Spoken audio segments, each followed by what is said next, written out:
Prosedur ini menerangkan langkah-langkah untuk mencipta kelas latihan baharu dan pelaksanaan latihan menggunakan portal Lindung Kerjaya. Ia memastikan proses cipta kelas baharu dijalankan dengan tepat dan mematuhi piawaian organisasi. Klik butang pelaksanaan latihan untuk membuka modul pengurusan latihan. Klik butang cipta kelas baharu untuk memulakan proses pendaftaran kelas latihan baru. Klik pada kelas yang hendak dijana untuk memilih kursus yang akan didaftarkan. Klik butang teruskan untuk bergerak ke langkah seterusnya dalam proses pendaftaran kelas. Klik checkbox untuk mengaktifkan pilihan yang diperlukan dalam pendaftaran kelas. Klik butang teruskan untuk melangkah ke bahagian seterusnya dalam proses pendaftaran.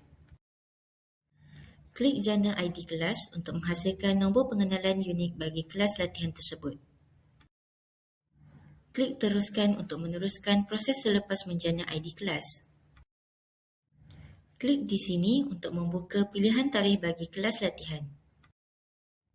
Isi tarikh sebagai tarikh yang ditetapkan untuk kelas latihan tersebut.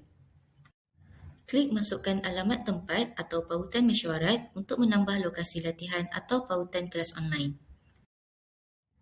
Klik auto isi hari latihan untuk mengisi secara automatik hari-hari latihan yang dijadualkan. Klik pada borang cipta kelas latihan baru untuk menyemak semua butiran yang telah dimasukkan. Klik butang cipta kelas latihan untuk memulakan penciptaan kelas latihan berdasarkan maklumat yang telah lengkap.